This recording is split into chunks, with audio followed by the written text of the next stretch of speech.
जय माँ काली। शक्ति हासिल करने से पहले संतुलन जरूरी है, जागरूकता जरूरी है और सबसे बड़ी बात सही मार्गदर्शन। अगर ये सब ना हो तो मंत्रों के साथ हमारा जीवन नर्क बन जाता है। आज मैं बीज मंत्रों से जुड़े हुए कुछ प्रश्न आपके सामने लेकर आई हूँ, जो कि साधक साधिकाओं के द्वारा पूछे गए हैं। हो सकता है इसमें से एक प्रश्न आपका भी हो। वीडियो पूरा देखिएगा, चैनल को सब्सक्राइब कर दीजिएगा। चलिए हम प्रश्नों की तरफ जाते हैं। जैसे कि एक साधिका हैं, वो लिखती हैं कि वो शक्ति के बीज मंत्र का जाप कर रही हैं और ये जितने भी प्रश्न हैं वो शक्ति से जुड़े हुए हैं। माँ काली के बीज मंत्र, माँ दुर्गा के बीज मंत्र। मैं बीज मंत्रों को यहाँ पर नहीं बता रही हूँ क्योंकि ये साधक की गोपनीयता का प्रश्न है। पहली साधिका हैं जो लिखती हैं कि वो एक माला सुबह और एक माला शाम को माँ दुर्गा के बीज मंत्र का जाप कर रही थी। कुछ महीनों तक तो ठीक था, पर अब वो बीमार रहने लगी हैं। उनके शरीर में कमजोरी है, उनको दर्द भी होता है और बेचैनी घबराहट तो होता ही है। तो इसका क्या कारण है? क्या उनके ऊपर कोई निगेटिव शक्ति है या फिर ये मंत्रों का प्रभाव है? क्या उनके मंत्र जागृत हो रहे हैं? ये 3 प्रश्न उनके हैं, मतलब ये बीज मंत्र से जुड़ा हुआ। तो पहली बात, नेगेटिव शक्ति देखने के लिए हमें रीडिंग करनी पड़ती है, आपको देखना पड़ता है, यहाँ से हम नहीं बता सकते। अब रही बात मंत्र की जागृति और मंत्र की शक्ति, तो इसके ऊपर हम चर्चा करेंगे। आप सभी को पता होंगे माँ आदि शक्ति के जो बीज मंत्र होते हैं, माँ शक्ति के किसी भी रूप का बीज मंत्र, चाहे वो माँ काली हो, माँ दुर्गा हो या फिर कोई भी अन्य शक्ति, तो उस बीज मंत्र में अग्नि तत्व होता है और अग्नि तत्व वाले जो मंत्र होते हैं उनकी ऊर्जा बहुत ही तीव्र गति से हमारे शरीर में प्रवेश करती है। जिस शरीर में जहाँ पर अशुद्धि दिखेगी, यानी कि जिस चक्र पे अशुद्धि रहेगी, वहाँ से वो ऊर्जा प्रवेश करेगी, या फिर जिस चक्र पे शुद्धता दिखेगी वो शक्ति वहाँ से प्रवेश करेगी। तो इसका सकारात्मक या फिर नकारात्मक, यानी कि अशुद्धि है तो नकारात्मक प्रभाव दिखाई देगा, शुद्धि है तो सकारात्मक प्रभाव दिखाई देगा। अब इन साधिका का प्रश्न लेते हैं कि वो बीमार क्यों हो रही हैं, उनको कमजोरी, बेचैनी, घबराहट, शरीर में दर्द रहना, ये सब क्यों हो रहा है। इसका मतलब यह है कि आप बहुत ही ज़्यादा इमोशनली परेशान रहती हैं। हो सकता है आपकी कोई पुरानी यादें हैं, कोई दर्द पुराना ऐसा है जो बार बार आपको परेशान करता है, उसकी याद में आप बेचैन हो जाती हैं और अपने इमोशन को संभाल नहीं पाती, या फिर आपको गुस्सा बहुत आता होगा। मतलब ये दोनों चीज़ें हो सकती हैं। तो इसकी वजह से जो मंत्र की ऊर्जा है यहाँ पर ब्लॉक होती है हमारे हृदय चक्र पे और ये परेशानी पैदा करती है। जैसे मंत्र की ऊर्जा शरीर बर्दाश्त नहीं कर पा रहा है, और जब मंत्र की ऊर्जा शरीर बर्दाश्त नहीं करता है, उसको कोई रास्ता नहीं मिलता है, तो वो बीमारी का कारण बनता है। तो ये कारण हो सकता है। अब एक साधक का प्रश्न लेते हैं जो कि माँ काली के बीज मंत्र का जाप करते हैं। उनका शरीर हिलता है, उनको तरंग दिखाई देती है, ऊर्जा तरंग, जो कि प्रकाश के रूप में दिखाई देती है या फिर परछाई के रूप में दिखाई देती है, और ये लगातार हो रहा है।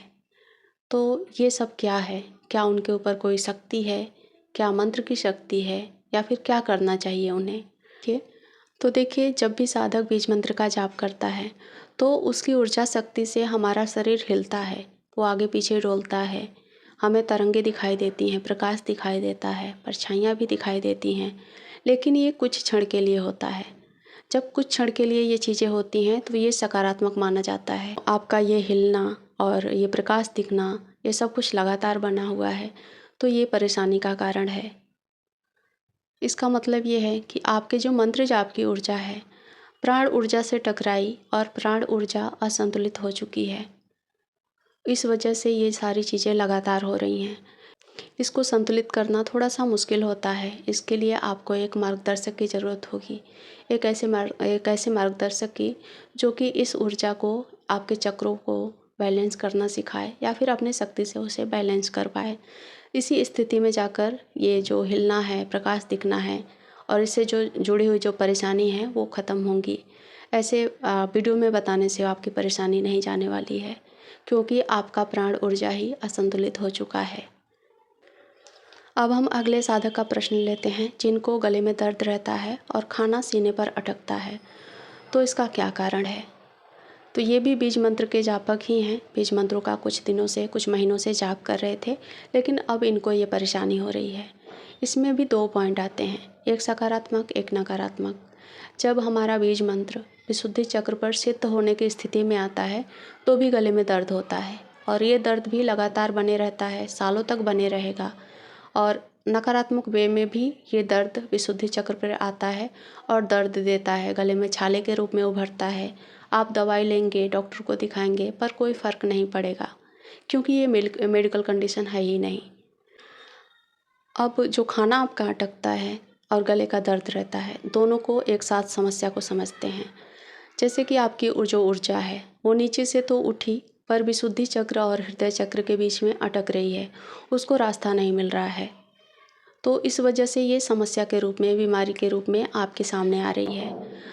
ये 100% ऐसे साधक जो होते हैं बहुत ही ज़्यादा गुस्से वाले होते हैं। उनको किसी को अपशब्द बोलते देर नहीं लगता।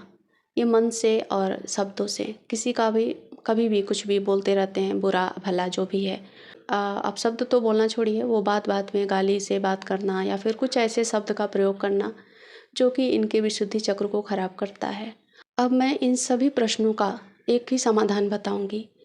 और भी जो बीज मंत्र के जापक हैं, बीज मंत्रों का जाप करना चाहते हैं, क्योंकि अक्सर आपने वीडियो में यही देखा होगा कि ये लक्षण आ रहे हैं। मतलब दुनिया भर की वीडियोस हैं जो एक दूसरे को देखकर बनाई जाती है, जिसमें कहा जाता है कैसे ऐसे लक्षण आते हैं, 10 लक्षण गिना देते हैं और आपको लगता है कि बीज मंत्र शक्तिशाली है तो हमें भी उसका जाप करना चाहिए। बीज मंत्रों का आप जाप जरूर करें, पर उससे पहले आप अपने जीवन को संयमित करें, संतुलित करें। अगर आपको ये सब कुछ लक्षण दिखाई दे रहा है, आपका पहले से सब कुछ बिगड़ चुका है, तो इसको ठीक कैसे करना है। एक बात और है, जो भी मंत्र जापक होते हैं, जो भी व्यक्ति अध्यात्म में आता है, एक बार मंत्र जाप शुरू कर देता है, उसको कुछ अनुभव आते हैं, तो वो व्यक्ति बिना मंत्र जाप के नहीं रह सकता। उसको ऐसी आदत लग जाती है कि उसे लगता है कि कोई ना कोई मंत्र जाप जरूर करना चाहिए। तो इस स्थिति में अगर आपका मन नहीं मान रहा है कि आप मंत्र जाप को तत्काल रूप से छोड़ दो, और जितनी भी ये समस्याएं मैंने बताई, उस केस में यही होता है कि आपको तुरंत ही मंत्र जाप बंद करना होता है, नहीं तो ये समस्या और भी गंभीर रूप धारण कर सकती है। तो आप मंत्र जाप बंद तो कर सकते हैं, पर फिर भी आप दूसरे मंत्र को ढूंढते हैं, तो इस केस में आपको ओम मंत्र का जाप करना चाहिए। और आपको अनुलोम विलोम, प्राणायाम, ये सब भी अपने दिनचर्या में शामिल करना चाहिए, जिससे कि आपका शरीर संतुलित हो जाए। उम्मीद है ये वीडियो ने आपको ज़रूर कुछ सिखाया ही होगा। चलिए मिलती हूँ अगले वीडियो में, तब तक अपना ख्याल रखें। जय माँ काली।